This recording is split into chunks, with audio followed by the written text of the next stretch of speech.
Corona से जंग में बड़ी और अच्छी खबर ब्रिटेन से आ रही है। ब्रिटेन की सरकार ने फाइजर और बायोएनटेक की कोरोना की वैक्सीन के इस्तेमाल की इजाजत दे दी है। हालांकि अभी ये दवा सिर्फ बेहद गंभीर मरीजों के लिए इमरजेंसी के तौर पर इस्तेमाल की जाएगी। ब्रिटेन यूरोप का पहला देश है जिसने कोरोना की किसी दवा के इस्तेमाल की इजाजत दी है। फाइजर और बायोएनटेक ने मिलकर इस वैक्सीन को बनाया है और कंपनी का दावा है कि उनकी वैक्सीन कोरोना पर 95% तक कारगर है। ब्रिटेन ने इस वैक्सीन की 4 करोड़ डोजेस खरीदने का फैसला किया है और जल्द ही दवा की पहली खेप ब्रिटेन पहुंच जाएगी।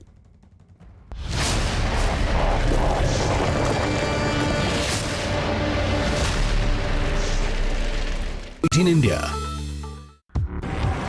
प्लीज आप मुझे लिफ्ट दे सकें? किसी अनजान व्यक्ति को लिफ्ट देते समय सावधान रहें। घर कब आओगे? हादसा कभी भी कहीं भी किसी के भी साथ हो सकता है। हादसा देखिए सिर्फ न्यूज़ 18 इंडिया पर। कुछ सुनी सुनाई, बाघ जो है वो स्पिरिट है यहाँ पे। कुछ आंखों देखी, रात में देखा कि ये एक लाइट निकला। ये चमत्कार से कम नहीं है। माता के दरबार में आकर प्रसाद खा रहा है। कहानियां ऐसी जैसे कोई चमत्कार। नर्मदा की गहराइयों में अद्भुत शिव संसार बसता है। क्या छुपा है उनमें कोई गहरा राज? सारे सवालों के जवाब पाने के लिए हमें यह खतरा मोल लेना ही होगा। जान दांव पर लगाकर भी लेकर आएंगे आधी हकीकत आधा फसाद, सिर्फ न्यूज़ 18 इंडिया पर। न्यूज़ 18 इंडिया आपका पसंदीदा नेशनल न्यूज चैनल। देखिए डीडी फ्री डिश पर बिग मैजिक और 9XM चैनल के बीच। हर ताजा खबर के लिए देखते रहिए न्यूज़ 18 इंडिया। आपके मुद्दे रिटर्न दीजिए, इंटरव्यू दीजिए, फिर हाई कोर्ट में लड़िए, फिर सुप्रीम कोर्ट में लड़िए। आपके सवाल, विकास का विकास किसने किया? आपके जवाब। अगर उसका मर्डर हुआ है तो सीबीआई जांच बिल्कुल होनी चाहिए, क्योंकि ये है आपका शो, आपके अपने भैया जी। बिल्कुल भैया जी का ही। देखते रहिए सिर्फ न्यूज़ 18 इंडिया पर। नाम अमीश देवगन, काम सच सामने लाना। आपने भी तो सियासत खेलने के लिए सब कुछ खेल खेला। सवाल तीखे मगर जरूरी भी। क्या आपने भी पॉलिटिक्स करी? मुद्दे जो आपसे जुड़े हैं, राय बेबाक, कोरी सियासत है। आवाज कभी कभी ऊंची कर लेते हैं। हम तो एक्सपोज करेंगे चाहे कोई भी हो, ताकि देश की सबसे बड़ी बहस में आपकी आवाज दब न जाए। देखिए आर पार सोमवार से शुक्रवार रात 7 बजे न्यूज़ 18 इंडिया पर। न्यूज़ 18 इंडिया आपका पसंदीदा नेशनल न्यूज चैनल उपलब्ध है टाटा स्काई के चैनल नंबर 519 और एयरटेल के चैनल नंबर 318 पर। हर ताजा खबर के लिए देखते रहिए न्यूज़ 18 इंडिया। न ज्ञान की बात, न शोर का साथ, हर खबर के हर पहलू से निकली सबसे अहम बात, सबसे भरोसेमंद आवाज के साथ। किशोर अजवाणी, 100 बात की एक बात, सिर्फ न्यूज़ 18 इंडिया पर। कहीं कई मासूम जिंदगियां हैं दांव पर, कहीं किसी देश पर है सुपर पावर गिद्ध की नजर, तो कहीं किसी की नापाक हरकतों की। मेरे पास बहुत सारा एविडेंस है। साजिश देखिए सिर्फ न्यूज़ 18 इंडिया पर। न्यूज़ 18 इंडिया आपका पसंदीदा नेशनल न्यूज चैनल उपलब्ध है डिश टीवी के चैनल नंबर 663 और D2H के चैनल नंबर 306 पर। हर ताजा खबर के लिए देखते रहिए न्यूज़ 18 इंडिया। प्लीज आप मुझे लिफ्ट दे सकें? किसी अनजान व्यक्ति को लिफ्ट देते समय सावधान रहें। घर कब आओगे? हादसा कभी भी कहीं भी किसी के भी साथ हो सकता है। हादसा देखिए सिर्फ न्यूज़ 18 इंडिया पर। कुछ सुनी सुनाई, बाघ जो है वो स्पिरिट है यहाँ पे। कुछ आंखों देखी, रात में देखा कि ये एक लाइट निकला। ये चमत्कार से कम नहीं है। माता के दरबार में आकर प्रसाद खा रहा है। कहानियां ऐसी जैसे कोई चमत्कार। नर्मदा की गहराइयों में अद्भुत शिव संसार बसता है। क्या छुपा है उनमें कोई गहरा राज? सारे सवालों के जवाब पाने के लिए हमें एक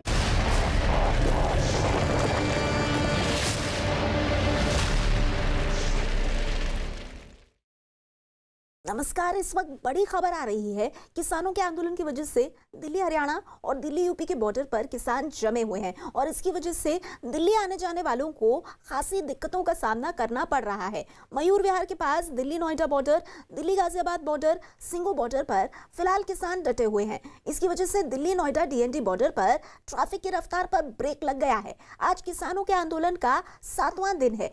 कल सरकार के साथ किसानों की बैठक हुई जिसमें ये उम्मीद जताई गई है कि इस मसले का हल जल्द ही निकलेगा। यही नहीं, कल किसानों और सरकार के साथ फिर से बैठक होनी है। तो देखिए, किसान आंदोलन का आज 7वां दिन है और अलग अलग जो बॉर्डर के इलाके हैं वहां पर बड़ी संख्या में किसान अब भी डटे हुए हैं। कल जो किसानों के साथ सरकार की वार्ता हुई उसका कोई नतीजा नहीं निकला।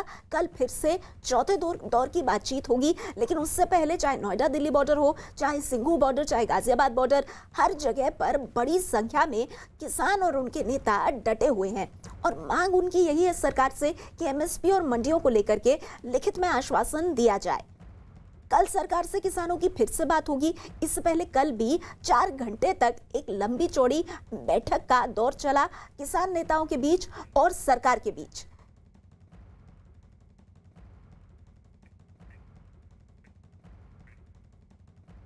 और इस बीच टिकरी बॉर्डर से दिल्ली के दीपक बिष्ट हमारे साथ जुड़ गए हैं और साथ ही बुरारी बॉर्डर से जावेद मंसूरी भी हमारे साथ है। वरिष्ठ पत्रकार शेष नारायण सिंह जी भी हमारे साथ जुड़ गए हैं। सबसे पहले दीपक, आपके पास आते हुए, टिकरी बॉर्डर पर इस वक्त किस तरह के हालात हैं, क्योंकि किसानों के आंदोलन का आज लगातार 7वां दिन है।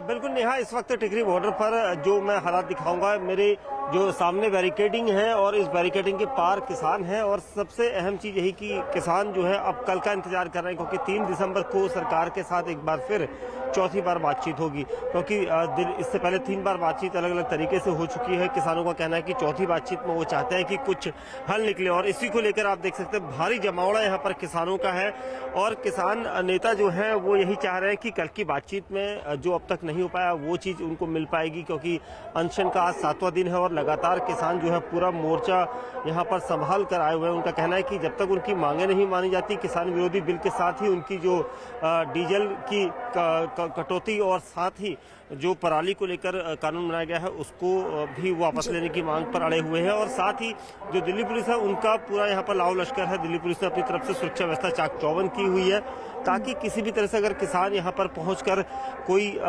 यहाँ से आगे बढ़ने की कोशिश करते हैं तो उन्हें रोकने के पूरे इंतजाम यहाँ पर पुख्ता तौर पर कहे जाएंगे और कुल मिला के अभी तक जो है यहाँ पर हालात इसी तरह से कमोबेश जस के तस बने हुए। बिल्कुल, और ये जो तस्वीर है दीपक, ये पिछले 6-7 दिन से हम इसी तरह की तस्वीर देख रहे हैं कि बॉर्डर के इलाके पर किसानों को रोकने के लिए सुरक्षा बलों के सामने एक के बाद एक चुनौतियां आ रही हैं, क्योंकि किसान अपने पक्ष से पीछे हटने को तैयार नहीं है। इस वक्त ये बड़ी खबर ये है कि गृह मंत्री अमित शाह के घर कृषि मंत्री नरेंद्र तोमर और रेल मंत्री पीयूष गोयल की अहम बैठक हुई है। करीब 1.5 घंटे चली इस बैठक में किसानों से कल हुई बातचीत पर चर्चा की गई और साथ ही कल यानी 3 दिसंबर को किसानों से बातचीत पर मंथन भी किया गया। इस बीच किसानों की समस्या पर बात करने के लिए सरकार कई मंत्रालयों के अधिकारियों की लिस्ट भी तैयार कर रही है। न्यूज़ 18 के रवि सिंह की खबर के मुताबिक कृषि, गृह और उपभोक्ता मामलों के मंत्रालय के अधिकारियों के नाम इस लिस्ट में शामिल होंगे। ये अधिकारी कृषि कानून के हर प्रावधान को किसानों को समझाने का काम करेंगे। इस लिस्ट में सचिव स्तर के अधिकारी भी शामिल हैं।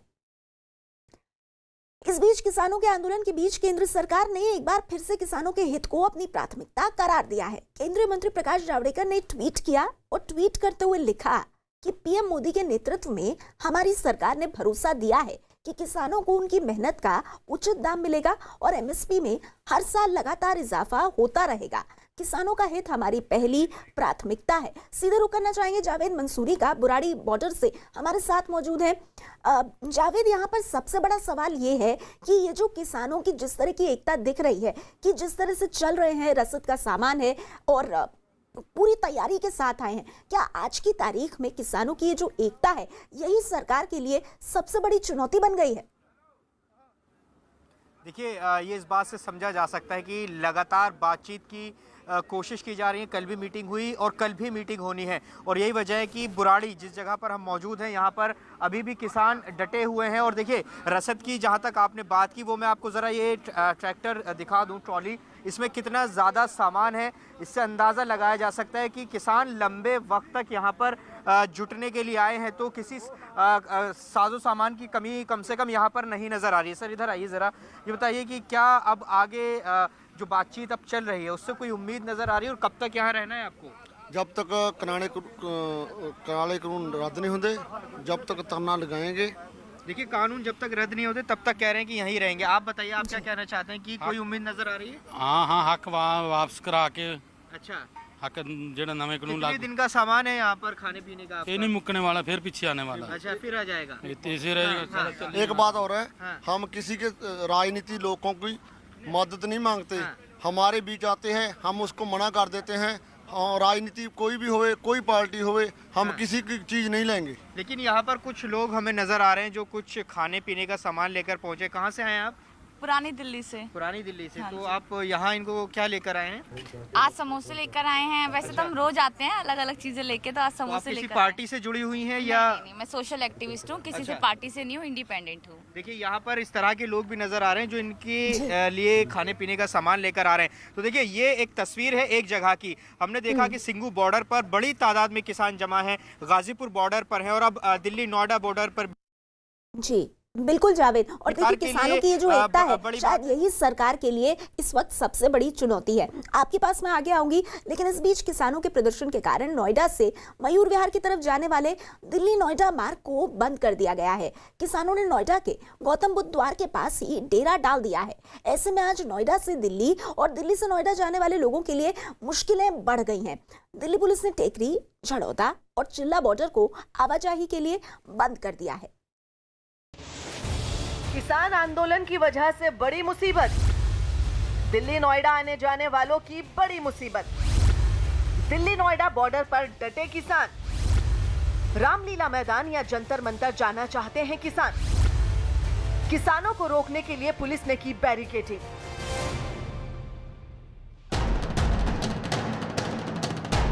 कामकाज के लिए दिल्ली और नोएडा आने जाने वाले जब सुबह घरों से निकले तो दिल्ली नोएडा बॉर्डर पर गौतम बुद्ध की मूर्ति के पास उनका स्वागत पुलिस की बैरिकेडिंग ने किया। जहां एक तरफ पुलिस के जवान और अर्धसैनिक बल नजर आए तो दूसरी तरफ किसानों का हुजूम। प्रदर्शन के लिए दिल्ली के रामलीला मैदान या जंतर मंतर पर जाने की जिद पर अड़े किसानों ने जब बुराड़ी जाने के विकल्प को नकार दिया तो इसका असर कामकाज के सिलसिले में रोज आने जाने वालों पर पड़ा। जिस सड़क पर गाड़ियां फर्राटे से दौड़ती दिखती, वहां बीच सड़क पर आड़ी तिरछी खड़ी ट्रैक्टर और अलाव जलाकर ठंड भगाते किसान नजर आने लगे। ये रास्ता हमने नहीं बंद किया है, हम लोग दिल्ली में प्रवेश चाहते थे, लेकिन जैसे ही हम यहाँ पर पहुंचे तो तुरंत दिल्ली पुलिस ने यहाँ जो है ये बैरिकेडिंग कर और जो रास्ता बंद कर दिया। और माननीय राष्ट्रीय अध्यक्ष जी का हमारे फिर यह आदेश हुआ कि हम लोग यहीं बैठेंगे और बीच सड़क में बैठेंगे, किसी को इधर से उधर हम लोग नहीं जाने देंगे। दिल्ली को नोएडा से जोड़ने वाली मुख्य सड़क का ऐसा अंजाम हुआ कि लोगों की परेशानी बढ़नी ही थी। परेशानी बढ़ी तो जैम के अंदेशे को भांपकर तय वक्त से पहले ही दफ्तर के लिए निकलने वालों के स्वागत के लिए जैम तैयार हो गया। अशोकनगर की तरफ वैकल्पिक राह लोगों ने पकड़ी तो सुबह 9 बजे से पहले ही जैम की झलक मिलने लगी। दिल्ली नोएडा बॉर्डर पर किसान बैठ गए हैं, इस वजह से पुलिस ने बैरिकेडिंग कर दी है। पुलिस की बैरिकेडिंग की वजह से जो मुख्य रास्ता है दिल्ली बॉर्डर का, वहां पर इस वक्त पूरी तरह से रास्ता बंद है और उसकी वजह से जो दूसरे रास्ते हैं, जो वैकल्पिक रास्ते हैं, उस पर ट्रैफिक जैम हो गया है। इस वक्त ये अशोकनगर की तस्वीरें हैं जहां पर लोग दिल्ली की तरफ से नोएडा जाने की कोशिश कर रहे हैं और सारा ट्रैफिक जो है वो डाइवर्ट कर दिया गया है। इस तरफ से अब लोगों को निकलना पड़ रहा है, रास्ता काफी सकरा है और परेशानी जो है वो लोगों की बढ़ती जा रही है। यानी जिसका अंदेशा था वही हुआ। दिन चढ़ते चढ़ते सड़कों पर हर तरफ जैम नजर आने लगा। किसानों के तेवर देख दिल्ली पुलिस कई रास्तों पर आवाजाही रोकने को मजबूर हो गई। दिल्ली पुलिस के मुताबिक सिंघू बॉर्डर को दोनों तरफ से बंद कर दिया गया और टिकरी झरोंडा के साथ ही झटीकरा बॉर्डर को भी आवाजाही के लिए रोक दिया गया। यही नहीं, लामपुर, ओचंदी और दूसरे छोटे बॉर्डर भी बंद कर दिए गए। नोएडा लिंक रोड पर चिल्ला बॉर्डर को भी किसानों के प्रदर्शन की वजह से बंद कर दिया गया। दिल्ली पुलिस की तरफ से बताया गया कि झड़ौदा, डासना, धारूला, जैतकारा, बादूसरी, कापासेड़ा, राजौकरी और दिल्ली नोएडा चिल्ला बॉर्डर पर किसानों का प्रदर्शन जारी है। मंगलवार शाम को ही अलीगढ़, हाथरस, आगरा और गौतम बुद्ध नगर जिले के सैकड़ों किसान नोएडा में चिल्ला बॉर्डर पहुंच गए। शाम करीब 4:30 बजे किसानों ने चिल्ला बॉर्डर पर धरना देना शुरू किया और यातायात जाम कर दिया। किसानों का कहना है कि जब तक जंतर मंतर पर जाने की इजाजत नहीं मिलेगी, वो रास्ता नहीं छोड़ेंगे। चिल्ला बॉर्डर पर किसानों के आंदोलन को देखते हुए इसे बंद कर दिया गया है। लोगों को इस रूट से बचने और नोएडा के लिए दूसरे वैकल्पिक मार्ग लेने की सलाह दी गई है। प्रशासन की बात है, सील कर दिया तो हम तो रोड पर बैठ जाएंगे, पर जब लोग ना जावे, जब लोग सरकार ना मान लेगी हमारी बात। कुछ यही हाल सिंघू बॉर्डर का नजर आया। किसानों के प्रदर्शन की वजह से यहां भारी संख्या में पुलिस बल भी नजर आया। तो देखिए, किसानों के आंदोलन से आम लोगों को भी परेशानी हो रही है, क्योंकि कई बॉर्डर के ऐसे इलाके हैं जहां पर इस वक्त भारी ट्रैफिक जाम है। हम सीधे रुख करना चाहेंगे, वरिष्ठ पत्रकार शेष नारायण जी हमारे साथ हैं। शेष जी, आपको क्या लगता है इस पूरी स्थिति को देखते हुए क्या सरकार ने सोचा भी होगा कि किसान आंदोलन ऐसा स्वरूप ले लेगा और इतना लंबा चल जाएगा? सोचा होता तो जाहिर है कि इसकी तैयारी करते हैं, तो कॉट अनअवेयर हो गया, सारी सड़कें बंद कर देंगे। दिल्ली तो सीज की स्थिति में आ गई। दिल्ली जिसको जाना है या दिल्ली से जिसको बाहर आना है, वो कैसे गुजर करेगा ये? और एक बात समझो, दिल्ली गाजियाबाद, दिल्ली नोएडा, दिल्ली ग्रेटर नोएडा, दिल्ली फरीदाबाद, ये तो एक ही शहर है भाई। नोएडा, ग्रेटर नोएडा या गाजियाबाद, अब तो दिल्ली का ही ज्यादातर काम करने वाले इधर ही रहते हैं। तो ये लोगों ने ये सड़क घेरने का क्या मतलब भाई? आप अपनी डिमांड रखिए, अपने आंदोलन करिए, अपनी बातें करिए, लेकिन आप जो लोग आपके साथ जिनको सहानुभूति होगी, उनकी भी जिंदगी भी आप दुश्वार कर रहे हैं। आज मुझे दिल्ली जाना था, मैं नोएडा में रहता हूँ और हिम्मत ही नहीं पड़ी। इधर से जाएंगे, क्या करेंगे, जरूरी काम है। तो ये तो ठीक नहीं है। इसके लिए सरकार को मेरा ख्याल है ऑल पार्टी मीटिंग बुलाई भी गई है। तो ये एक बात समझ लो, ये मूवमेंट अब किसानों का नहीं रहा। सवाल ये है कि सिर्फ मीटिंगें ही होती रहेंगी या कुछ किया भी जाएगा? किसानों के साथ बैठक, ऑल पार्टी मीटिंग, इससे आगे बढ़कर इस समस्या का समाधान निकलेगा कैसे? लेकिन इस वक्त एक बड़ी खबर आ रही है, पुलिस से बातचीत के बाद किसानों ने नोएडा से दिल्ली जाने वाले रास्ते को खोल दिया है। किसानों ने फैसला किया है कि अब वो सड़क की एक तरफ बैठकर ही प्रदर्शन करेंगे। तो दिल्ली नोएडा बॉर्डर पर एक तरफ का रास्ता खोल दिया है। पुलिस ने बातचीत की किसानों से, उसके बाद कम से कम किसान इस बात के लिए मान गए हैं कि अब सड़क के एक तरफ ही वो प्रदर्शन करेंगे और इस वजह से नोएडा से दिल्ली जाने वाले रास्ते को खोल दिया गया है। किसानों ने फैसला किया कि वो सड़क के एक तरफ बैठकर प्रदर्शन करेंगे। तो कहीं ना कहीं आम लोगों को किसानों के इस फैसले से राहत। पुलिस ने किसानों से बातचीत की, जिसके बाद जो नोएडा से दिल्ली जाने वाला रास्ता है उसको खोल दिया गया है।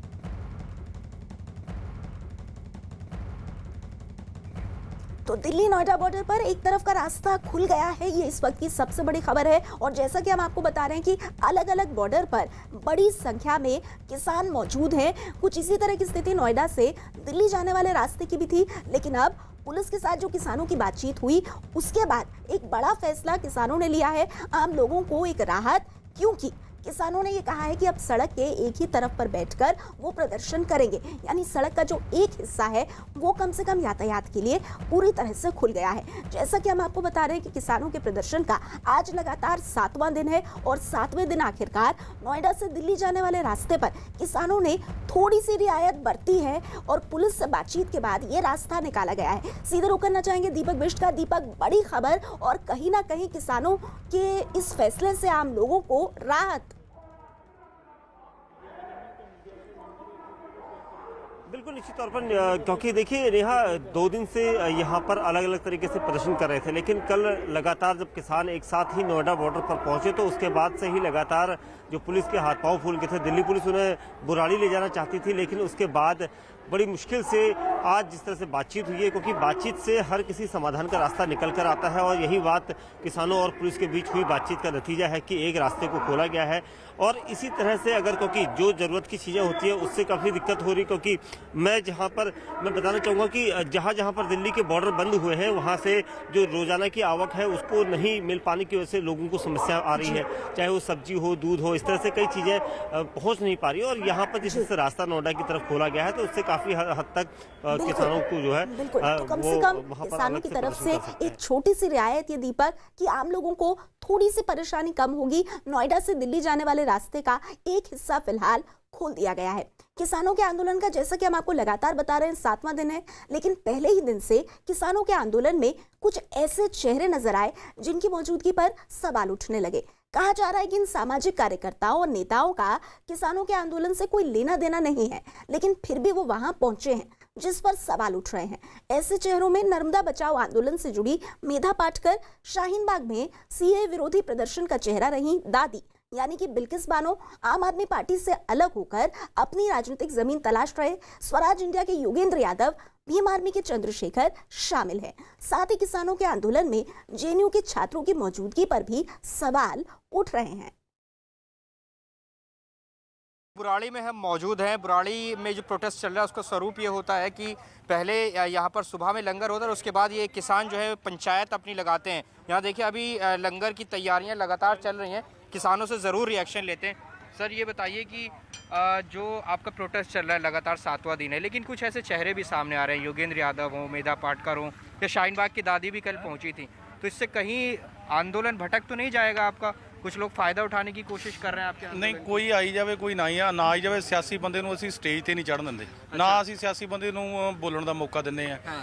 ਫਿਰ ਆਪਣਾ ਸਾਡਾ ਪ੍ਰੈਕਟਿਸ ਭੜਕੂਗਾ ਕਿਵੇਂ? ਅਸੀਂ ਜਦੋਂ ਕੰਮ ਹੀ ਸਾਰਾ ਜਥੇਬੰਦੀਆਂ ਨੇ ਕਰਨਾ। राजनीतिक दलों से इतर योगेंद्र यादव है, मेधा पाटकर है, शाहीन बाग के कुछ एक्टिविस्ट हैं, वो पहुंच रहे हैं, तो इससे ये मोदी विरोध का तो नहीं? नहीं, कुछ नहीं होगा। जो भी करना हमें कोई फर्क नहीं पड़ता।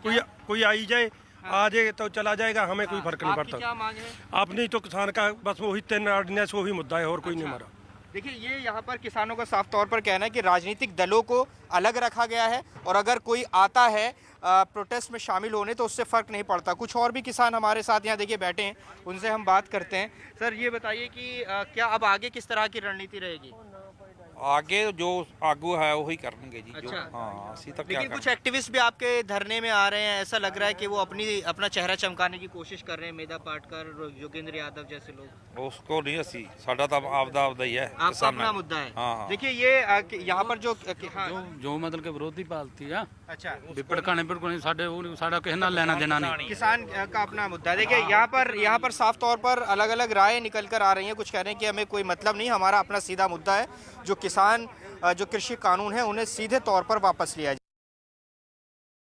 तमाम किसान आप देख रहे हैं जो कि यहाँ पर बैठे हुए हैं, उनसे बातचीत कर लेते हैं कि आखिर उनका इस पूरे मुद्दे पर क्या कहना है। सर लगातार आप लोग बैठे हुए हैं, अलग अलग बॉर्डर से तस्वीरें आ रही हैं, लेकिन कुछ ऐसे लोग भी हैं जो कि आपके साथ जुड़ने की कोशिश कर रहे हैं, जिसमें योगेंद्र यादव की बात करें, मेधा पाटकर की बात करें, जो शाहीन बाग की दादी हैं वो भी कल आई थी, जुड़ने की कोशिश कर रहे थे। तो क्या आपको लगता है कि इन लोगों के जुड़ जाने से जो आपकी जो आंदोलन है उसको दूसरी दिशा मिलेगी? हम किसी पार्टी का हमें सहयोग नहीं चाहिए, हम केवल किसान हैं, किसान ही रहेंगे, हमें किसी की आड़ नहीं चाहिए, समझे। और जब तक यहाँ पर कोई मंत्री या मोदी जी यहाँ पर नहीं आएंगे तब तक धरना हमारा जारी रहेगा। लेकिन अगर राजनीतिक पार्टियों से जुड़े लोग अगर आते हैं या कोई दूसरा किसान संगठन से हट के कोई दूसरा संगठन आता है, न तो हमें राजनीतिक पार्टी की जरूरत, न किसी देश के किसी प्रकार के नेता की जरूरत है। हमारा भारतीय किसान भानु है और इसके संरक्षक पूज्य रमेश बाबा हैं, जो ब्रज के ब्रज संत हैं, वो हमारे संरक्षक हैं और इस संगठन के हम राष्ट्रीय अध्यक्ष हैं, ठाकुर भानु प्रताप सिंह। लेकिन सर अगर ये लोग अगर आ रहे हैं तो आपको लगता है कि ये लोग अपना फायदा उठाने के लिए आ रहे हैं? ना, हम कहाँ आ रहे हैं और न हम बुला रहे हैं, न हम आने दे रहे, आने ही नहीं देंगे। आ कैसे जाएंगे? जबरदस्ती, किसी को नहीं बुला रहे हम। कि आप लोगों का किसानों का मंच है, किसानों के मंच में लगातार आप लोगों का 7वां दिन आज है और किसानों के मंच पे कुछ ऐसे दल भी अब आने लगे हैं, जैसे मेधा पाटकर आई, योगेंद्र यादव आए अपना पॉलिटिकल लाभ लेने के लिए। तो आप लोगों को क्या लगता है कि ये कहीं ना कहीं आपके मंच को खराब है? जो पॉलिटिकल लोग हैं हम उनका समर्थन नहीं ले रहे। जहां पर सिर्फ किसान लीडर हैं, किसान ही हमारे मंच पर बोलेंगे।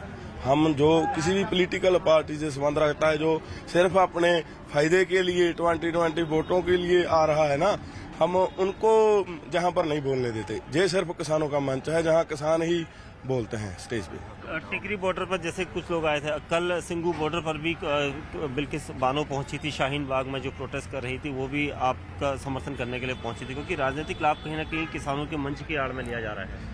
हाँ, ये तो बात सही है। आप जो कहते हैं पंजाब में भी बड़ी बड़ी रैलियां की जा रही हैं कांग्रेस पार्टी वालों, भावें आप होवे कोई भी अकाली पार्टी वालों, पर जो लोग जहां आए हैं सिर्फ किसान यूनियन के कहने पर, किसान यूनियन के अंडर वो ही लीड कर रहे हैं और कोई नारा नहीं लगा रहे, सिर्फ किसान यूनियन के जय किसान जय जवान का नारा ही चल रहा है। आप लोग ऐसे लोगों को मंच साझा करने दे रहे हैं क्या, जो लोग इस तरह से नहीं करने देते।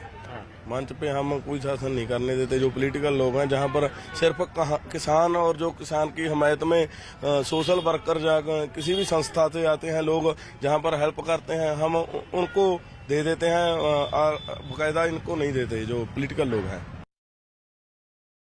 और इस बीच केंद्रीय मंत्री मुख्तार अब्बास नकवी ने दावा किया कि किसानों के आंदोलन में पहुंचे ऐसे ही चेहरे उनको बहका रहे हैं। मोदी सरकार जो है वो हर किसान के खेत में पानी पहुंचे, बिजली पहुंचे, इसकी व्यवस्था की हो, वो मोदी सरकार की नीति और नियत पे आप कैसे शक कर सकते हैं? इसलिए जो है वो बातचीत के हमेशा इस सरकार के रास्ते खुले हैं। हम लोकतंत्र पे यकीन करते हैं, हम जनतांत्रिक मूल्यों पर यकीन करते हैं और हम किसान भाइयों से भी यही कहना चाहते हैं कि भैया जो लोग बहका रहे हैं उनकी नीयत जो है वो बिल्कुल जो है वो कहीं ना कहीं नीयत में खोट है। वहीं जेडीयू नेता केसी त्यागी ने सरकार से मांग की है कि जो लोग किसानों के आंदोलन का सहारा लेकर अराजकता फैलाना चाहते हैं उनको गिरफ्तार किया जाए।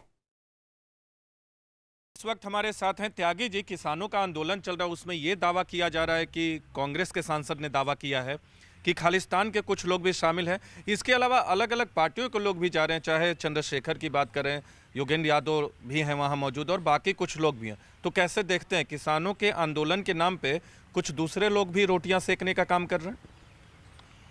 ये मूलतः किसान आंदोलन है और किसी राजनीतिक दल के नेता के पास इसकी कमान नहीं। यूं भी राजनीतिक दलों के किसान संगठन अप्रासंगिक हो चुके हैं। साल में, महीने में वो सांकेतिक प्रदर्शन, धरना, जुलूस निकालते हैं और ज्ञापन दे कर के उनकी प्रासंगिकता समाप्त हो जाती है। ये जन जन तक पहुंचा हुआ, व्यापकता लिए हुए किसान आंदोलन है और अब इसकी जड़ें जो हरियाणा, पंजाब और पश्चिमी उत्तर प्रदेश में जो सामाजिक संगठन हैं जिन्हें खाप के नाम से पुकारा जाता है, वहाँ तक इसकी पहुँच हो गई है। खाप किसी जाति समूह के अंदर की जो सामाजिक बुराइयां हैं उसके साथ साथ राजनीतिक निर्णय भी लेने में के लिए जानी जाती है। लिहाजा अगर कुछ असामाजिक तत्व, कुछ राजनीतिक दल अपने मुखौटे के साथ, कुछ अतिवादी संगठन अगर इसमें शामिल हो रहे हैं तो मुझे इस पर आश्चर्य नहीं है। वरिष्ठ पत्रकार शेष नारायण जी हमारे साथ हैं। शेष जी, ये जिन चेहरों की बात हो रही है, मसलन योगेंद्र यादव, मेधा पाटकर, चंद्रशेखर, इन चेहरों का आंदोलन में आना, इसका क्या मकसद है और क्या वाकई में किसान आंदोलन को ये कमजोर कर रहे हैं? नहीं, ये तो लोग जहां भी आंदोलन होगा वहां चले जाएंगे, क्योंकि इनको तो फोटो दिखानी होती है ना। इनका किसानों से क्या लेना देना है? किसान क्या है, मतलब अलग अलग सबके अलग अलग इश्यूज हैं, लेकिन मुसीबत यही है कि जहाँ टेलीविजन कैमरा देखते हैं वहाँ लोग टूट पड़ते हैं। तो ये है, किसानों के जो मुद्दे हैं वो बहुत ही स्पेसिफाइड कल उन लोगों ने मीटिंग में बता दिया सरकार को, और सरकार ने कहा ठीक है भाई, कल परसों फिर मिल लेते हैं, तो कल फिर वो लोग मिलेंगे। तो वो तो कैलिब्रेटेड एक मीटिंग चल रही है। सरकार, एक बात बताए नेहा, मैं अभी गांव गया हुआ था और वहां हमने देखा कि किसानों का धान बिकने में मुश्किल हो रही है, बिचौलिए टूट पड़े हैं, बहुत सारी बातें। तो मैंने कहा भाई मोदी जी वोट दिया तो ये तो होगा ही। उन्होंने कहा वोट तो फिर मोदी को देंगे। तो ये तो मोदी के वोटर हैं सब। इसलिए उसमें कोई इशू नहीं है। ये लोग बिल्कुल, लेकिन देखिए शशि, इसीलिए बहुत जरूरी हो जाता है क्योंकि जिन लोगों ने मोदी सरकार को वोट दिया, अगर वो लोग आज किसान मोदी सरकार के किसी वादे से, किसी कानून से खुश नहीं है, तो सरकार इसीलिए कोशिश भी कर रही है कि बार बार बातचीत से इस मसले को सुलझाया जाए। इस बीच किसान आंदोलन से जुड़ी सबसे बड़ी खबर आ रही है दिल्ली बॉर्डर से, जहां धरने पर बैठे पंजाब और हरियाणा के किसानों के समर्थन में यूपी के भी कुछ किसान संगठनों ने आवाज बुलंद करने का ऐलान किया है। इस बीच सिंघू और टिकरी बॉर्डर पर किसानों को आगे बढ़ने से रोकने के लिए प्रशासन ने पुलिस के साथ बड़ी संख्या में अर्धसैनिक बल भी तैनात कर दिए हैं।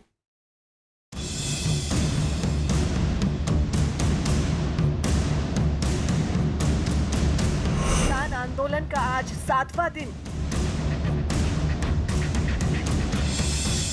दिल्ली के चारों तरफ किसानों का डेरा।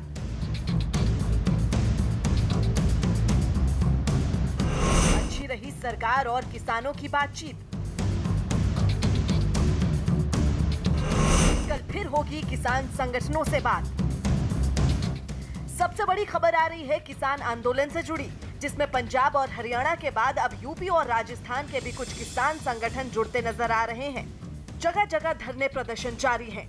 दिल्ली हरियाणा के सिंघू बॉर्डर पर आज पुलिस के साथ रैपिड एक्शन फोर्स के साथ अर्धसैनिक बल भी तैनात कर दिए गए।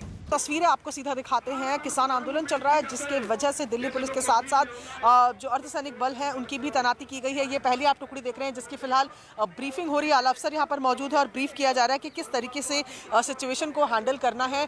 दूसरी तरफ की तस्वीरें आप देखेंगे तो यहाँ आपको RAF भी तैनात नजर आ रही है। RAF का वज्र वाहन भी यहाँ पर नजर आ रहा है, जो पूरी तैयारी के साथ यहाँ पर है। सिंघू बॉर्डर और टिकरी बॉर्डर पर सुरक्षा बल को पहले से भी ज्यादा मुस्तैद कर दिया गया है, लेकिन बुराड़ी मैदान में इकट्ठा किसान लंबे धरने के लिए तैयारी में जुटे नजर आ रहे हैं। उधर यूपी से लगे गाजीपुर और दिल्ली नोएडा बॉर्डर पर भी किसानों का जमावड़ा बढ़ता जा रहा है, लेकिन पुलिस लगातार धीरे धीरे ट्रैफिक को खोलने की कोशिश में जुटी है। जो फैक्ट्रियां हैं उनमें काम करने वाले लोग इसी तरह से पैदल चल रहे हैं, क्योंकि यहाँ से आगे कोई नहीं जा सकता। जो बसों का रूट है, ये बसें आपको दिखाई देंगी, बसें इस तरह डाइवर्ट होके यहाँ पर आ रही हैं। पुलिस लगातार कोशिश कर रही है कि जो भी बस या ट्रैफिक की दूसरी जो गाड़ियाँ होती हैं, पैसेंजर गाड़ियाँ होती हैं, उनको इस तरह से लाया जा रहा है ताकि किसी तरह से भी लोगों को परेशानी ना हो। दिल्ली की सीमा तक पहुंचे किसान आंदोलन को 1 हफ्ता होने को है। सरकार और किसान संगठनों में बातचीत भी शुरू हो चुकी है। मंगलवार को हुई बातचीत काफी सकारात्मक रही। किसानों ने अपने सवालों को साझा किया तो सरकार की तरफ से कृषि कानून पर उठे भ्रमों को दूर करने के लिए छोटी कमेटी बनाने की अपील की गई। लोगों ने किसान यूनियन के नेताओं से कहा कि एक छोटा ग्रुप बना लें और क्लॉज बाय क्लॉज एक्ट पर डिस्कशन कर लें तो ज़्यादा सुविधा होगी। उन सब लोगों को ऐसा लगता था कि जितने लोग आज बैठक में उपस्थित थे, सभी लोग एक साथ चर्चा करेंगे तो ठीक है। सरकार को इसमें आपत्ति नहीं है। उधर सरकार हर तरफ से किसानों की गलतफहमियां दूर करने को तैयार है, तो धरने पर बैठे किसान भी बातचीत से उम्मीद लगाए हुए हैं। किसानों की नजर 3 दिसंबर को होने वाले अगले दौर की बातचीत पर है, जिसमें दोनों तरफ के लोग किसी समझौते की तरफ बढ़ने की कोशिश करेंगे। मीटिंग में तो कुछ हुआ नहीं, कुछ नहीं हुआ, अभी भी नहीं मानेगा तो हम यहीं रहेंगे 6 महीने, चाहे साल रहना पवे। सरकार को मना के छड़ांगे, अपने मोदी सिर्फ पन के छड़ांगे, जो सारी गल नहीं मानेगा। तो अभी 3 तारीख की मीटिंग फिर से कहा गया है कि अब कल दोबारा से मीटिंग होगी, चौथे राउंड की मीटिंग होगी। इससे पहले अब 3 मीटिंग हो गई है कल की मिलाकर। उम्मीद लग रही है कि कुछ ट्रैक पे आ जाएगा। नहीं मैम, अब अपने से जो भी सड़क मजदूर सब यहाँ पर सड़क पे बैठे हैं, जो मजदूर किसान सभी है, हमारा तो यहाँ आगे संघर्ष कर रहे हैं हम तो यहाँ पर जो भी है। आगे जो कल मीटिंग रखी गई है प्रधान जी के साथ, देखते हैं जी आगे क्या रहेंगे। बाकी हम अपने मांगे पूरी मनवा के रहेंगे। किसान लगातार चेतावनी दे रहे हैं कि उनकी मांगों पर गंभीरता से गौर किया जाए, वरना वो लंबे संघर्ष के लिए तैयार हैं। लेकिन इसी बीच केंद्रीय मंत्री जनरल VK सिंह ने विपक्ष पर किसानों को भड़काने का आरोप लगा दिया। जो चीज किसानों के हित में है वो की गई है। स्वामीनाथन कमेटी के अंदर भी डिमांड थी, समय समय पर डिमांड होती रही कि किसान को स्वतंत्रता होनी चाहिए कि वो किसी से बंधा ना रहे। वो सरकार ने कर दी कि आप मंडी में बेचना चाहते हो बेचो, नहीं बेचना चाहते हो आप बाहर बेच लो। अब उससे लोगों को तकलीफ हो रही है, किसान को नहीं हो रही है। लेकिन किसानों पर इस तरह के आरोपों का कोई असर नहीं होता दिखाई दे रहा। गाजीपुर बॉर्डर पर भी किसानों के प्रदर्शन के बाद पुलिस के साथ सीआईएसएफ को भी तैनात कर दिया गया। फिर से बैरिकेड के पास पहुंचे हैं कि ये यहाँ से दिल्ली जाएंगे और वहाँ जाकर बात करेंगे। हालांकि सुरक्षा बल इन्हें रोकने में अभी तक कामयाब रहे हैं, समझाने में कामयाब रहे हैं, लेकिन कल की बातचीत के बाद जिस तरह से लग रहा है कि बात थोड़ी आगे बढ़ी है, सकारात्मक माहौल बना है, तो किसान भी थोड़ा इंतजार करेंगे जरूर। और फिलहाल ये अपने नेताओं के वेट में है। आपसे बात करते हैं, आप बताइए कि अभी क्या मांग है आप लोगों की? बातचीत तो चल रही है। जो 3 अध्यादेश हैं ये काले, ये वापिस ले सरकार। एक तरफ किसान तीनों कृषि कानूनों की वापसी पर अड़े हैं, तो दूसरी तरफ सरकार भी उनको समझाने की कोशिश कर रही है। लेकिन फिलहाल जब तक दोनों पक्ष झुकने को तैयार नहीं होंगे, तब तक कोई नतीजा निकलने की उम्मीद नहीं है।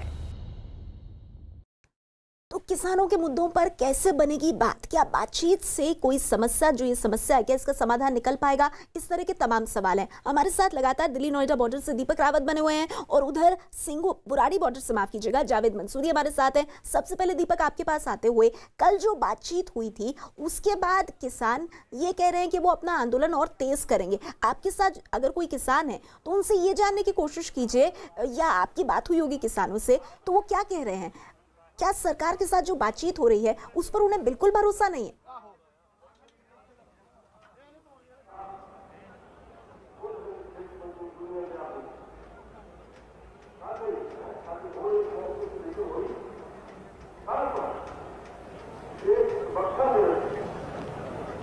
आप मुझे सुन पा रहे हैं दीपक?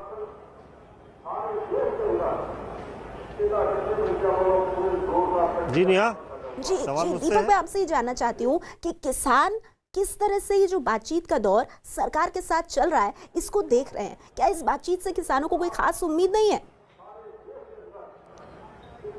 देखिए, बिल्कुल उम्मीद है नेहा, क्योंकि देखिए 7वां दिन किसानों का है। पूरे ट्रैक्टर ट्रॉली में पूरा राशन भर कर लाए हैं। उनका ये साफ दावा है कि वो यहाँ पर एक दिन के लिए नहीं बल्कि अपनी मांग मनवाने के लिए आए हैं, और जब तक मांग नहीं मनवाई जाती तब तक वो इसी तरह से यहाँ पर अपना जमावड़ा रखेंगे, अपने लोगों को यहाँ पर इकट्ठा करेंगे। क्योंकि किसान पहले ही दिन जो बातचीत हुई थी, जो इसमें सरकार की तरफ से कहा गया था कि सकारात्मक संदेश गया है, और आगे की जो बातचीत यानी 3 दिसंबर को, अगले दिन जो यानी कल का दिन है, वहाँ पर सबकी निगाहें टिकी है। किसान चाहते हैं कि बातचीत जल्दी हो, जो उनकी मांगे हैं उसमें कहीं ना कहीं कोई ना कोई सकारात्मक रुख हो, ताकि जो बंद यहाँ पर आप देख सकते हैं, जो हाईवे बंद हैं, बॉर्डर बंद हैं, उनको खोला जाए। सरकार के लिए भी एक परेशानी है, लेकिन कल की बातचीत बहुत बड़ी बातचीत होने जा रही है, क्योंकि किसान चाहते हैं कि उस बातचीत में उनके लिए कुछ ना कुछ ऐसी चीजें सामने आए जिसके लिए वो यहाँ पर खड़े हैं। लेकिन अब देखना यही होगा कि कल बातचीत में क्या निकल कर आता है, क्या किसान नेताओं की कल की बातचीत कहीं ना कहीं दीपक अपने आप में काफी अहम होगी, क्योंकि उससे ये स्पष्ट होगा कि ये जो किसानों का आंदोलन है ये खत्म होता है या और आगे बढ़ता है। इस बीच पंजाब और हरियाणा के किसानों ने अपनी मांगों को लेकर दिल्ली की तरफ कूच किया, तो सियासी दलों की भी हलचल बढ़ गई। किसान आंदोलन की ताकत को पहचान कर कई सियासी दलों के नेता ने अपना समर्थन लेकर या तो किसानों के बीच वो पहुंचने लगे, या फिर उन्होंने बयानबाजी शुरू कर दी। किसानों के समर्थन में आगे आने वाले कई तो ऐसे संगठन और लोग हैं जो सरकार विरोधी हर प्रदर्शन और आंदोलन में नजर आते हैं। ऐसे में लोगों के मन में सवाल उठने लगा है कि क्या किसान आंदोलन का अब राजनीतिकीकरण हो चुका है?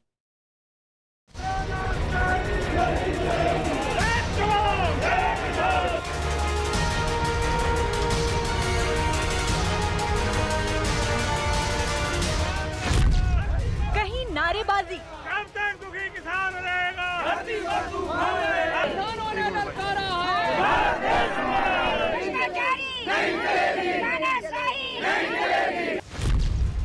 कहीं धरना, कहीं विरोध प्रदर्शन। भारत माता की जय, भारत माता की जय। तो कहीं रास्ता बंद,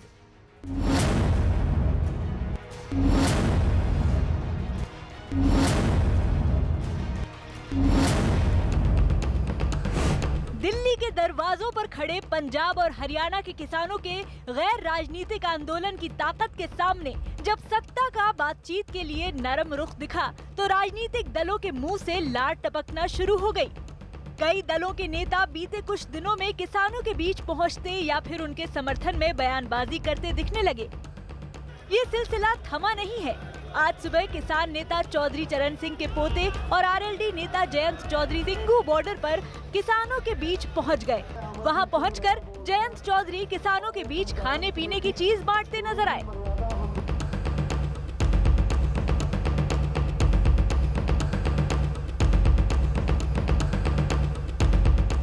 जयंत चौधरी ने दावा किया कि यहाँ उनके आने का मकसद राजनीतिक नहीं बल्कि सेवा भाव है।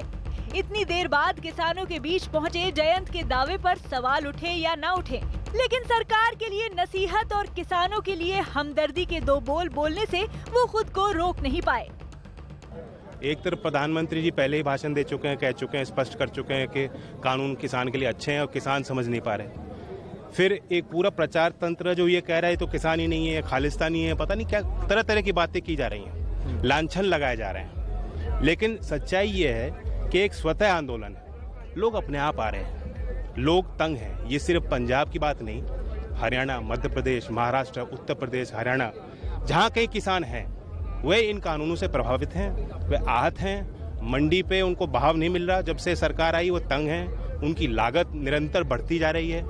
कई मुद्दे हैं और उनके परेशानी को यहाँ व्यक्त करने ये लोग आए, तो सरकार को गंभीरता से लेना चाहिए, हल्के में ना लें।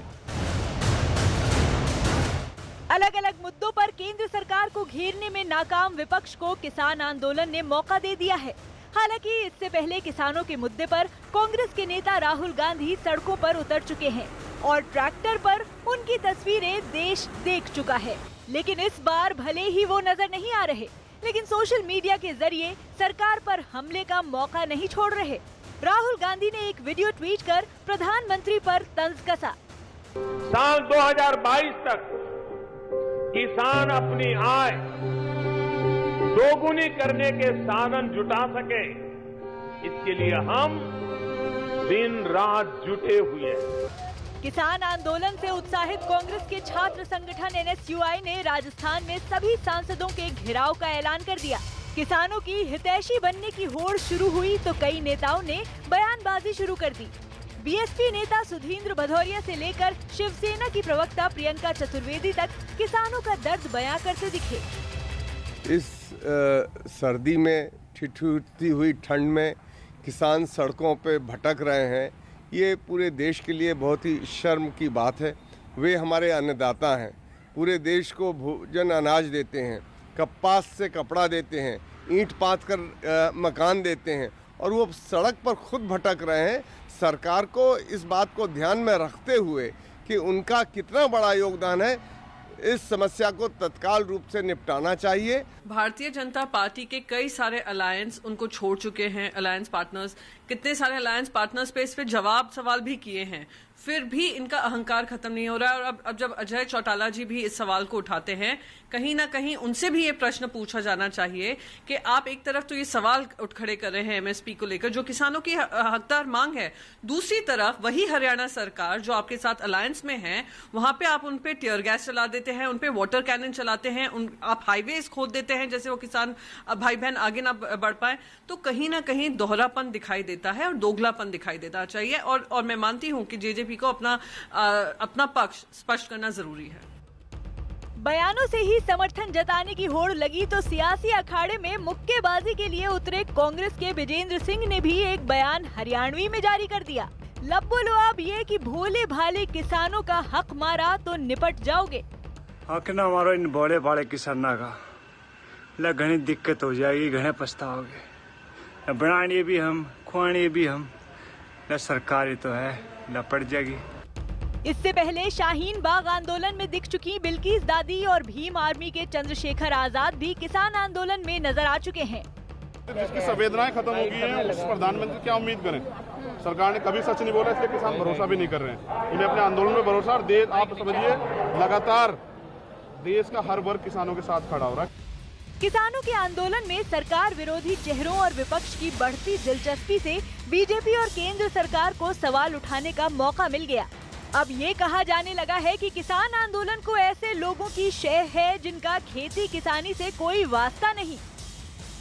बहुत से लोग, जब मैं फोटो देखता हूँ तो उसमें किसान दिखाई देते नहीं है, बहुत कम किसान दिखाई देते हैं। विपक्ष के साथ उन लोगों का हाथ है जो कमीशन खाते हैं। हम किसान भाइयों से भी यही कहना चाहते हैं कि भैया जो लोग बहका रहे हैं उनकी नीयत जो है वो बिल्कुल जो है वो कहीं ना कहीं नीयत में खोट है। जो भ्रम पैदा कर रहे हैं कि ऐसा होगा तो ऐसा हो जाएगा, तो ये भ्रम का भूत जो खड़ा कर रहे हैं लोग, ये निश्चित तौर से न किसान के हितैषी हैं और न ही किसानों के हित का कभी उन्होंने सोचा है।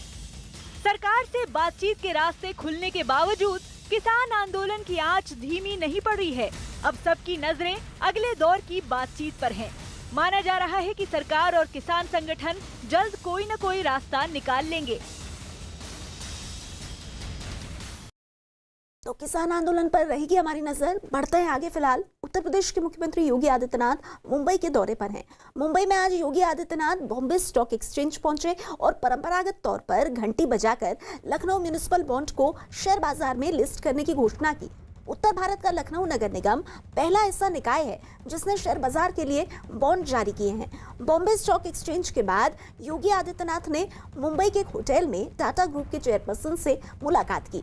साथ ही योगी आदित्यनाथ से अभिनेता अक्षय कुमार भी मिले। योगी आदित्यनाथ डिफेंस कॉरिडोर से जुड़े निवेशकों के साथ साथ कई उद्योगपतियों और फिल्म सिटी से जुड़े मामले को लेकर कई निर्माता निर्देशकों से भी मुलाकात कर रहे हैं।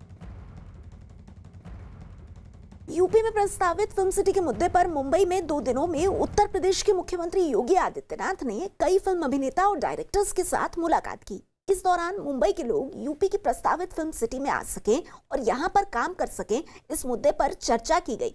कल योगी आदित्यनाथ से अक्षय कुमार और गायक कैलाश खेर ने मुलाकात की, तो आज डायरेक्टर बोनी कपूर और मोहन शेट्टी योगी आदित्यनाथ से मिले। तो देखिए 2 तस्वीरें आप देख रहे हैं। कल अक्षय कुमार की मुलाकात हुई थी और आज बोनी कपूर भी मिले हैं। लखनऊ म्युनिसिपल बॉन्ड को बीएससी में लिस्ट कराया और इसके साथ ही जिस तरह से उत्तर प्रदेश में फिल्म सिटी बनाने की कोशिश और कवायद है, उस मिशन फिल्म सिटी के संदर्भ में ही ये मुलाकातें बेहद अहम है। और इसी कड़ी में कल अक्षय कुमार और आज बोनी कपूर से मुख्यमंत्री योगी आदित्यनाथ की ये मुलाकात। इस बीच यूपी में नई फिल्म सिटी बनाने के यूपी सरकार के ऐलान पर सियासत तेज हो गई है। कल यूपी के मुख्यमंत्री योगी आदित्यनाथ ने यूपी में फिल्म सिटी के मुद्दे पर अभिनेता अक्षय कुमार और गायक कैलाश खेर से मुलाकात की थी। इसी के बाद महाराष्ट्र के मुख्यमंत्री उद्धव ठाकरे ने इशारों में निशाना साधते हुए कहा कि कोई जबरदस्ती मुंबई से बिजनेस नहीं ले जा सकता और ना ही कोई उद्योगपति मुंबई से जाना चाहेगा।